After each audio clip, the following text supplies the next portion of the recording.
Hey, how's it going everyone? Michael back with another Teams tutorial. So in this video, I'm going to show you how to navigate around the Teams application. So I'm a new channel. If you like Teams, Power Automate, and SharePoint tutorials, go ahead and subscribe because I'll be putting out more videos. So let's get into it. All right, so when you open up Teams, I'll go ahead and open it. I'm on Windows 11, so it may look different, but you'll want to type in your search bar if you don't have Teams open right now. So we'll go through the tabs at the top left. So at the top, we have activity. Your feed's going to consist of all the notifications you get. So if someone pings you, or if you get a new message, or someone gives a like up on a message, it will all appear here. And I do actually have a few Power Automate messages being sent to me. So these are also appear right here. Next is chat. So this is where you're going to chat with your organization, or maybe even people out of the organization if you have privileges to do that. So let's say I wanted to chat with someone new, and go ahead and type Bob. So Bob Green, who's another user in the organization. And in the message details, we have a few options. We have the format, so you can edit the message any way you want. You can make it important, and you can set it to urgent too, so it'll be notified every 2 minutes or 20 minutes. Add attachments, emojis, GIFs, and pretty much you have a bunch of options to be able to send someone things. So we'll just send Bob an envy emoji, and it'll show up the files. You have a couple tabs at the top. So this one's files. Any files you share with each other will be shown here. Or organization will show where he stands in the organization. Then you have a few other options. But yeah, all of your chat will appear here, and you can also search at the top for chats as well. So let's go ahead and go to Teams. So in the Teams tab, this will be all your teams that you're on or a member of. So right now I'm a part of 5 different teams, and you have a few different options of your teams as channels. You'll be able to see the different channels, and a pretty high level overview. That's pretty much it. You have a few different tabs at the top depending on the team.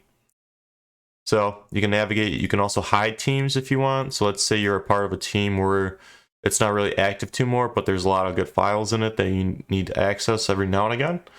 You can go ahead and click on hide, and that will actually make a hide function right here. So we're going to show that again. And if you want to rearrange your teams, because as you can see, they're not in alphabetical order right now. They pretty much get added every time a new team gets added, it gets tossed at the bottom. You can hold down left click, and then you can actually drag them around to where you want them, which is a nice, neat little trick if you didn't know. And at the bottom left, you may have the option to join or create a team. It all depends on your organization, what they allow. I know for a few organizations, they don't allow people to create teams because they'll create a ton of teams that aren't really not really regulated too well. So the next tab will be calendar. All your Teams meetings will be shown here. And if you want to schedule meetings, you can go ahead and schedule a new meeting in the new meeting options. I have a video about how to schedule a meeting if you search on my channel. Maybe I'll put it in the description if you want to learn more. And if you want to meet now with someone, you can schedule a meeting and start the meeting and then invite people to the meeting. So let's say you need an urgent meeting with the team. You want to press meet now, and then you would invite them. Calls. I haven't really used calls too much. It's not really been a thing, because I usually just, if I need to call Abby Brown, I'll just send her a call somewhere right up here in the top right. I'll just send an audio call or a video call. That's pretty much how I handle it. So depending on your organization, you can call people. Next is the files. So all your recent files that you open within Teams will be shown here, and all the files in your Microsoft Teams will be shown here as well. So in the different teams, and anything you download from Teams will be shown in the downloads folder right here. And then the triple dot at the bottom, you can add different apps as well. Your organization might allow different apps, so you can add them here. So let's say I want to add Task by Planner. Now Task by Planner is shown. So I have a few different planners on different teams. And if you want to pin this, you want to right click over it, press pin, and now it'll automatically be shown on the left tab in your Teams application. And that's about it for all the tabs on the left hand side. And we'll go into the settings now. So first, you can set your status if you click on your icon up here. You can set your status to busy, do not disturb, DND. Be right back, appear away, or appear offline. You can set durations. You can set status messages. If you need to switch accounts, you can go to manage account and switch your accounts if you're on multiple organizations. So zoom in and zoom out are available with the triple dot up here, but this is mainly used to get into the settings. So in the settings, we have a few different tabs. General, we have different appearance options. So if you want to make a dark mode, high contrast mode, if you like that, I'm not really a fan of it, and I usually keep it on default for videos. Copy and compact, which will compact the messages in your chat. But comfy, it looks a lot nicer and a lot cleaner, but compact's always available. Application, 3 different options right here. You can go through them. I'm not going to go through them, but pretty much just settings for the application if you want to open it at start or whatnot. You can open chats, new different windows. Language, pretty much all self-explanatory stuff.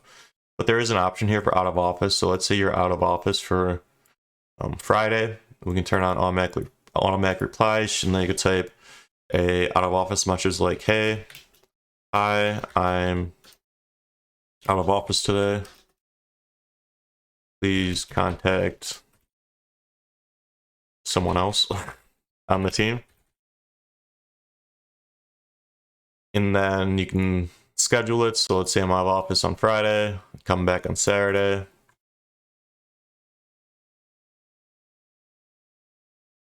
You can do that here. So every time someone's messaged you during that time frame, then you're going to get the out of office message. Accounts, you can switch your accounts up here. Privacy, everything here. You can turn on read receipts, which is probably the main thing here. So if you want people to be able to, if you view a message, they'll get a read receipt that you viewed it. I like to have mine off because sometimes I'll be scrolling through and I'll get a read receipt and they'll be like, "Why haven't you read this?" You know, and they're probably thinking, "Oh, they just don't want to respond," but I'm probably looking up the issue. So that's why I keep read receipts off.